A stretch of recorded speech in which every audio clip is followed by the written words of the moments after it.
verse in chapter 9, on me fix your mind, to me be devoted, worship me, revere me, thus having disciplined yourself, with me as you go, to me shall you come. Shri Krishna tells Arjuna in this verse how one can attain to him. Shri Krishna has given 5 messages in this verse: to fix our minds on him, to be devoted to him, to worship him, to revere him, and once one has disciplined oneself in this way, to have him as one's goal. When one does all of these 5 things, then one shall attain to the Supreme Soul. The first thing that Shri Krishna said was manmana bhava, on me fix your mind. In this impermanent and mortal material world, only the Supreme Soul is eternal. That is why performing penances of the Supreme Soul is the one great route. Shri Krishna therefore says manmana bhava, on me fix your mind. Knowledge, actions and devotions are 3 separate routes, all in which this verse falls into. This is a very important verse. Manmana bhava, on me fix your mind, means that one knows about the Supreme Soul. Matganan bhava. One can only fix the mind on something that they know about. If one does not know about something, then they cannot fix their mind on that thing. If I tell you to close your eyes and fix your minds and make them steady on an idol of Shri Krishna, then you'll be able to do this if you worship the idol every day and witness worshipping ceremonies of the idol. Therefore, as soon as you close your eyes, a form of God will immediately be seen. It may not last too long because of the fickleness of your mind, but you'll be able to have this form in your mind. If I tell you to make your mind steady on the Eiffel Tower, and you have not been to the Eiffel Tower, have not even seen a photo of the Eiffel Tower, and do not know anything about the Eiffel Tower, then how will you be able to make your mind steady on the Eiffel Tower? If one has no knowledge of the Eiffel Tower, and cannot come up with an answer if one is asked what the Eiffel Tower is, this is possible because such person does not know about the Eiffel Tower, then how can one make one's mind steady on the Eiffel Tower? Therefore, the first instruction that Shri Krishna gives is manava bhava, on me fix your mind, and an inherent latent requirement for this is matgnan bhava, that one should know about him. This is because one can only fix a mind on the Supreme Soul if they know something about the Supreme Soul. Not only that, but the more you know about the Supreme Soul, then the more you'll be able to make your mind fix on the Supreme Soul. Manmana bhava, on me fix your mind, is a path of wisdom. Shankaracharya says to fix one's mind on Vasudevaya. May Vasudevaya maha yasya avasa tav man mava bhava. Ramanacharya said that mind should be steady, just like your concentration when you're pouring oil from a big tub into a small pot. Sarvaswami tela dharvat avinche avindendana nishviti manaha bhava.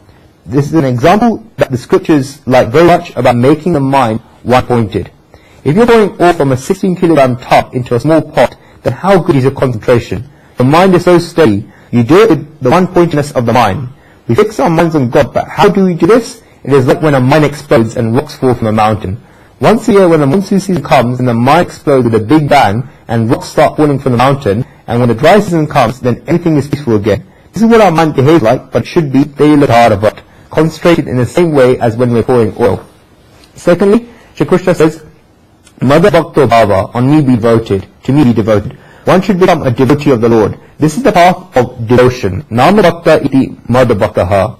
When one becomes a devotee of the Lord, then he should be in love with the Lord's objects. Mad Pishat Pritivan Bhava. Only then can there be devotion. Devotion is not possible without love. In fact, devotion is the deification of love and the development of love. Thirdly, Shri Krishna says, Madhyachi Bhava, worship me. Mam Yajati iti Madhyachi. Ramanacharya said that worship is the conduct of one who realizes that he is absolutely a subsidiary to God, a servant to God, and slightly inferior to God. Yajanam nama paripurna shesha frutihi. No one feels like this, then they can worship God. You can only worship and serve someone when you feel that you are subsidiary and a servant to them. This happens often in the house where a grandfather says to a 4 or 5-year-old grandson, son, please bring me water, and a son brings water. It is a small child, and therefore the small child asks, grandfather, please bring me water. Then the elders are asking, son, what are you doing? Can you possibly tell your grandfather to get you water? The son says that grandfather is telling me to get some water, and therefore I am telling him to get water. Then the elder may reply, no, your grandfather is older, and therefore you should get water for your grandfather. Your grandfather cannot get water for you. One can only serve the grandfather and bring water for the grandfather when one feels that one is smaller than a grandfather. In the same way, one can only serve the Lord when one feels that one is a subsidiary of and smaller than God. Only then can one worship God. This is also the path of action. This is because on the path of knowledge, one finds out that one is God. The specific difference must be understood. The peak of wisdom is Aham Brahmasmi, I Brahman, and that there is no difference between one and God. Here, Shri Krishna is talking about worshipping him, and within worship is action. Therefore, this is the path of action. One is serving God and performing actions for God. Fourthly, Shri Krishna says, Mam Maskuru, revere me. Namaskar, bowing down, is a very big weapon. Saint says while defining it that na me iti nama. Na means not and me means me. Therefore name means not me. This is where one has the attitude that nothing belongs to him. When one does this, then this feeling is namaha, revering. Bhai's definition says that nama revering means to bow down. Namaram namaha. The commentary is given that naman revering is a trade in action of giving the message of showing yourself as a small and the other person as great. Namam namaha. Naman revering is the action, art and trait of one showing that he is small and the other person is great. See how clearly our scriptures have defined even the smallest of actions. This is naman revering.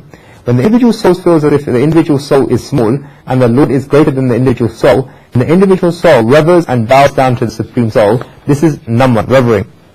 Only when one experiences this do they have naman revering. Naman revering does not happen through force or through bribes. When one has naman revering like this, then it's said in the Bhagavad Gita that the human being gets fortune and well-being. Epopi krishnasya krita panama dashatam meda prate natulya dashavam mehi punati janma krishna pramanina punarbhava. When one bows down to Shri Krishna, the Supreme Soul, just once with understanding, bowing down once will be the equivalent to performing 10 horse sacrifices, but those who perform horse sacrifices get reborn, whereas those who bow down to Shri Krishna are never reborn. Then it says further that no, it should not be compared to as equivalent to 10 horse sacrifices, because bowing down to Shri Krishna is greater than performing 10 horse sacrifices. The reason for this is that those who perform horse sacrifices are reborn, whereas those who bow down to Shri Krishna are never reborn and attain liberation. This is the level at which true namaskar bowing down is. Shri Krishna is talking about this level when he says, Mam Namaskuru, rever me in this verse. In Ramanujaraji's opinion, each of these words in this verse show a different level. First of all, there is Manmava Bhava, on me fix your mind. After doing this, it will still not work and one should advance to Mada Bhakti Bhava, to me be devoted, because then one gets involved. If one only fixes their mind and sits there idly, then this will not work. One must be involved. One must have a feeling that one wishes to do something. Therefore one should create a bond with God. One should create a relation with God, and this is a devotee. We think about who the next Indian Prime Minister would be and sit down thinking about it the whole day. Our minds are fixed on this topic, but we have not become devoted to this yet. It is fun that there's excitement about who will become the next Prime Minister, but in the end, you know that whoever is going to be will not make any difference. At this time, one does not yet go from the level of fixing one's mind to the level of being devoted. Shri Krishna says here that one should fix their minds on him, but in order to develop for this, one should become devoted to him. One should create a relationship with God. Even after tying a relationship with God, one should not sit there idly, and one should begin working, and therefore there's a third level of madhyachit bhava, worship me. Even after working, one should not egotism from performing actions, and that is why one should mam namaskuru, rever me. This is because one has become involved, created a relation, and performed work, and one's head immediately gets held high with egotism. In order to prevent this happening, one should mam namaskuru, rever me. When one performs his actions, then one's humility should not go away. When one does this, in this way, that mam evashashi, me shall you come, and one will attain the Supreme Soul. Fifth, Shri Krishna uses the word matparayana, with me as you go. Ayan means nest, therefore this entails going back to the nest, that is the great one with a capital O, of which you are an ayan. Aham eva paramam ayanam yasa samat parayana. What greater nest can there be than the Supreme Soul? If Arjuna does all of this, then mam evashi, to me shall you come. We bow on to the 9th chapter of the Bhagavad Gita, and again the next 10th chapter. The 10th chapter is a very beautiful chapter called Vibhuti Yoga, the yoga of the Supreme Soul's glorious attributes. The Lord shows us where He is in the world. After Shri Krishna said in this verse, on me fix your mind, to me be devoted, worship me, rever me, thus having disciplined yourself with me as you go, to me shall you come, then there must have been a question on Arjuna's face, that God, I fix my mind on you, be devoted to you, worship you, rever you, and have you as my goal, but where can I fix my mind? Where can I search for you? In the 10th chapter of Gita, the Lord will describe where one can search for Him. The Supreme Soul is omnipresent and omniscient, but in a particular form at certain places and certain times, one should look for the Supreme Soul there. Yeah.